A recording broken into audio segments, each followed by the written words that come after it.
देशभक्ति का सर्टिफिकेट क्या अब एक नारे के जरिए मिलेगा? ये बहस लंबे वक्त से इस देश में छिड़ रही है, कभी गाय को लेकर, कभी जेएनयू पर विवाद, जेएनयू के बाद होते हुए अब ये विवाद है भारत माता की जय के इर्द गिर्द। क्योंकि असदुद्दीन ओवैसी कहते हैं कि मैं भारत माता की जय नहीं कहूंगा, चाहे मेरे गले पे तुम गर्दन पे छुरी लगा दो। मोहन भागवत जितना सिखाना है देश को सिखाते रहें।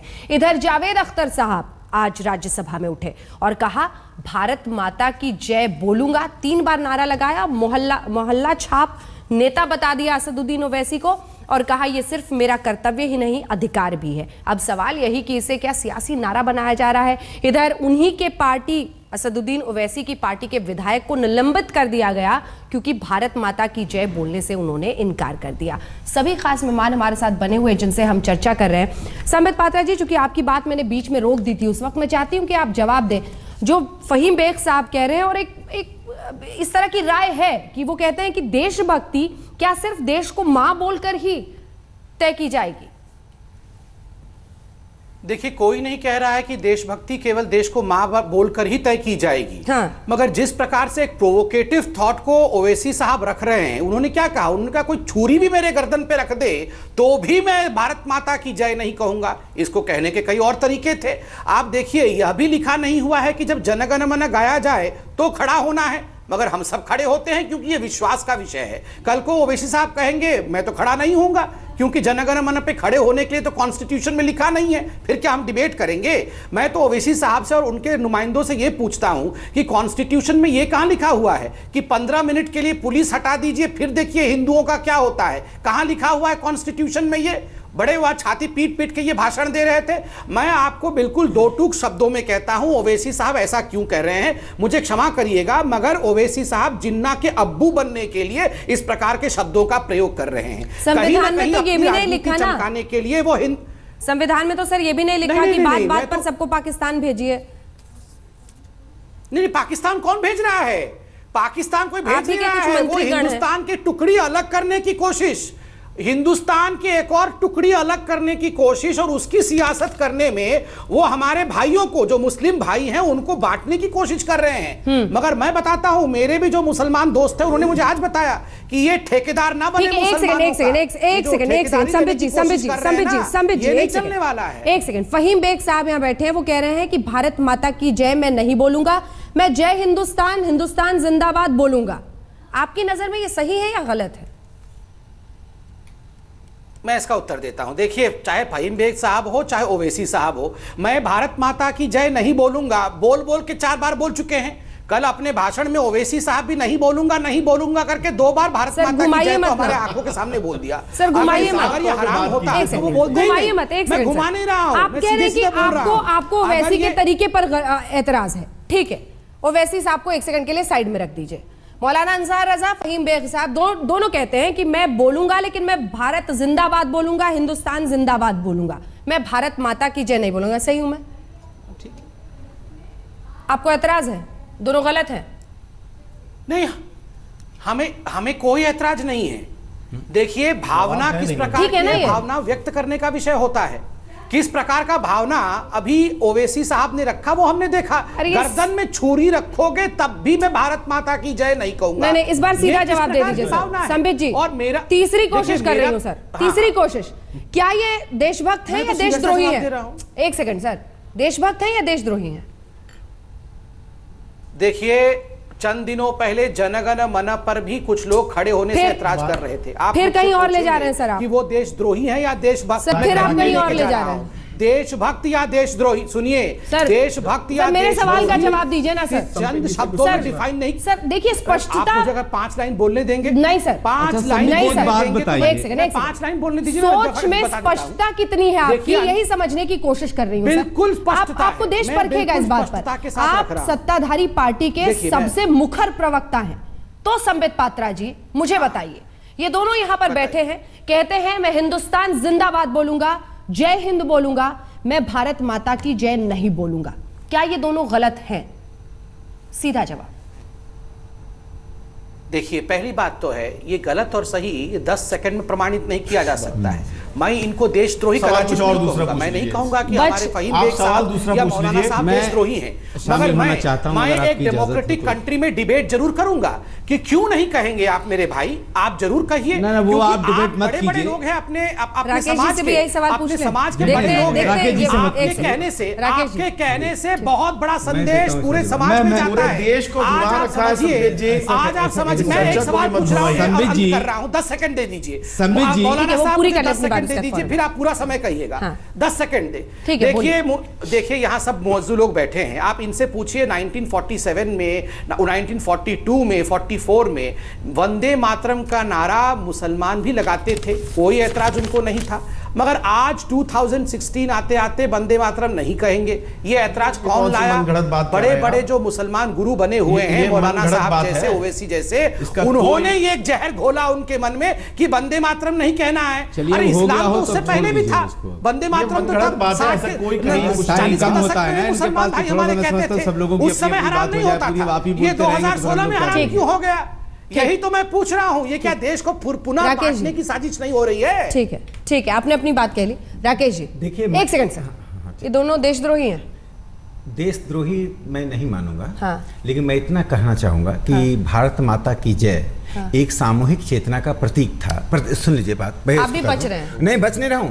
जब आप कहते हैं ये कि- पृथकतावाद, ये देशद्रोही होना और पृथकतावादी मानसिकता होना में अंतर है। ये पृथकतावादी मानसिकता है जो भारत माता की जय कहने से इनकार कर रहा है। देखिए, जिद होना कि मैं भारत माता की जय नहीं कहूंगा, यह जिद इसलिए है। मेरी बात ठीक सुनिए, है। पहले मेरी बात सुन लीजिए। ठीक है, कम इस से कम देश में, इस देश का आधार सांस्कृतिक है और सांस्कृतिक विरासत पर भारत तो खड़ी है, और उस भारत को यदि आप मां नहीं मानते, कहते मैं मां नहीं मानूंगा, तो इसका अर्थ है कहीं ना कहीं वही लीगी मानसिकता काम कर रही है, जिस लीगी मानसिकता ने कहा यह देश भोग की वस्तु है, जो भोग की चीज मेरा है मैं लेकर पाकिस्तान जा रहा हूं, जो भोग की चीज तुम्हारा है तुम लेकर हिंदुस्तान में रहो। ऐसा नहीं हो सकता है 47 के बाद। जिद क्यों? कोई जिद नहीं है। हम एक बात जरूर कहना चाहेंगे, असदुद्दीन साहब को नहीं बोलना था, वो ये कह देते भाई मैं नहीं बोलूंगा, बात खत्म हो जाती। ये जो भड़काने बात वाली इतनी गुफ्तगू है, आसानी से खत्म नहीं हो रही, लेकिन हाँ, सुन ठीक है, लीजिए, बोलिए। ये हाँ। जो भड़काने वाली बात जुमला उन्होंने इस्तेमाल किया है, हाँ। मैं चूंकि कल मैंने उनके प्रवक्ता से पूछा भी था हाँ। कि आपसे किसने कहा था कि आप बोलिए, जो आप ये कह रहे हैं कि चाहे मेरी गर्दन पे छुरी रख दी जाए तब भी मैं नहीं बोलूंगा। ठीक है। ये कब तक मुसलमानों को भड़काया जाता रहेगा? भारत माता का जहां तक सवाल है, हिंदुस्तान हमारा मुल्क है, हम कहते हैं माँ तुझे सलाम, हिंदुस्तान जिंदाबाद, जय हिंद। क्या हम देशद्रोही हो गए? मतलब वंदे मातरम बोले में आपको कोई ऐतराज नहीं है? वंदे मातरम कैसे हम बोल क्यों सकते हैं? बोलेंगे भाई, जब हम हिंदुस्तान ये कह रहे हैं सारे जहां से अच्छा हिंदुस्तान हमारा। वंदे मातरम मैं क्या बुरा है इसमें? सुनिए, समानांतर सुनिए। रेखाएं चल रही हैं। सुनिए, एक समान क्या देखिए, बुरा है? आजादी से लफ्जों का पहले फर्क है। यही बात थी। हम उर्दू में बोल रहे हैं, आप वंदे हिंदी में बोल रहे हैं। ये दुई हम अगर हिंदुस्तान जिंदाबाद कहते हैं तो भारत माता की जय बात तो वही है। वंदे मातरम पर ऐतराज है आपको? वंदे मातरम पर ऐतराज है? देखिए, वंदे सब मातरम चीज़ हो में ऐतराज है। भारत या के एक हर लफ्ज चीज़ में इसमें ऐतराज और है। है भारत भाग्य विधाता इसे एक हो। राष्ट्रीय थोड़ा सा गीत समझना का होगा। शरीक ये है। राष्ट्रीय क्लास मत लीजिए, आप बताइए देखिए, राष्ट्रीय नहीं, गीत मैं में आपको याद और दिलाऊं, राष्ट्र गीत में बहुत फर्क अंजना जी, मैं आपको याद दिलाऊं, मौलाना अंसार साहब ने जनगण मन पर भी ऐतराज किया था। उन्होंने कहा था जनगण मन भी नहीं गाऊंगा। जनगण मन पर ऐतराज मैंने नहीं किया था, भारत भाग्य विधाता पर ऐतराज किया था। आपने किया था, अपनी मैं याददाश्त को देखिए, ठीक कर आपने कहा था, लीजिए। भारत इसी आज तक के भारत ऊपर वाला भाग्य विधाता सोच, उसमें है। ऊपर वाला देख रहा है, भारत उसी में मैंने भाग्य ये बात विधाता मैं कही नहीं थी। कहूंगा। मैं जब इस बात को कहता अंसार हूँ साहब- सारे जहां से अच्छा हिंदुस्तान अंसार हमारा, साहब- हम बुलबुलें हैं इसकी, ये गुलसिता क्या बुरा है? अंसार साहब ये बताइए। नहीं, जी, अरे मैं- भारत मेरा भाग्य एक विधाता सवाल- पे आपने ऐतराज हमेशा किया है। आप दोनों लोग मुझे भारत माता हर चीज का का डेफिनेशन बता दीजिए कि भारत माता क्यों कहा जाता है हिंदुस्तान को?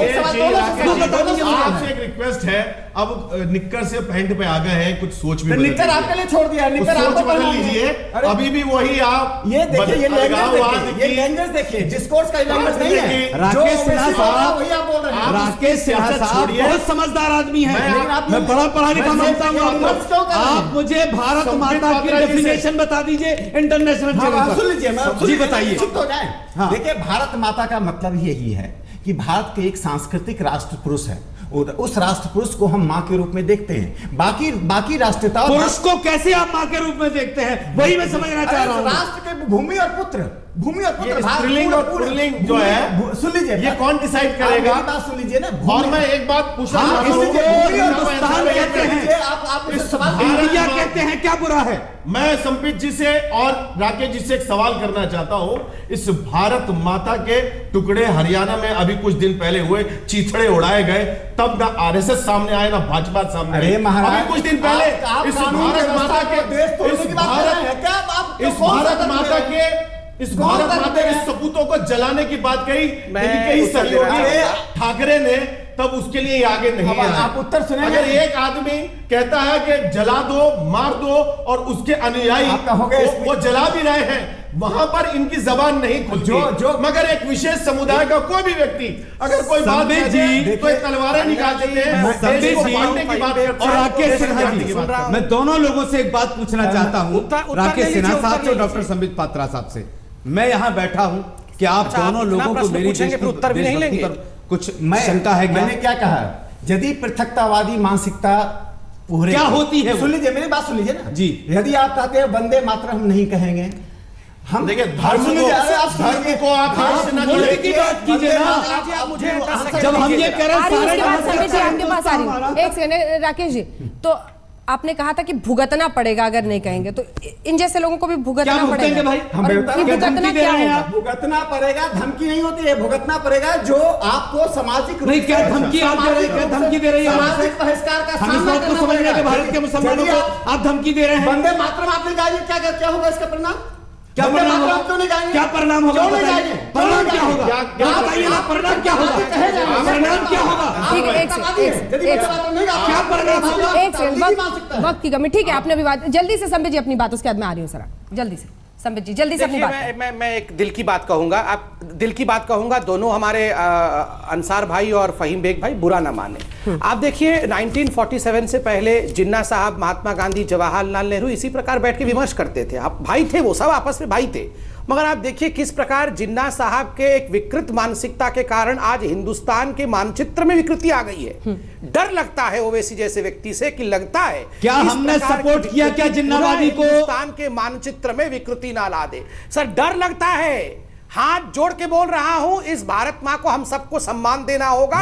इसे कौन सम्मान नहीं दे रहा है? ठीक है, आपने भी बात कर ली, जल्दी से राकेश जी, 10 सेकंड, एक लाइन में बोलना होगा, वक्त खत्म हो चुका है। हम और आप, हमारी औकात कुछ नहीं है। 1920 के कांग्रेस के अधिवेशन, नागपुर के कांग्रेस के अधिवेशन में जिन्ना ने कहा कि मैं मोहनदास करमचंद गांधी कहूंगा, महात्मा नहीं कहूंगा। उसमें लोगों ने कहा छोटी बात है, ये धर्म से अलग राजनीति करना चाहते हैं। वही महात्मा नहीं कहना अंत में 47 तक पहुंचाया, जो महात्मा गांधी के हाथ में भी नहीं रह गया विभाजन। यही पृथकतावादी मानसिकता। चलिए, हमें इसी के साथ इस कार्यक्रम का अंत करना पड़ेगा, लेकिन फहीम बेग साहब, एक सवाल पूछे बिना मैं नहीं जा सकती हूँ। मेरा सवाल आपसे बहुत सीधा है और बहुत सिंपल सा सवाल है, हाँ या ना में जवाब दीजिएगा।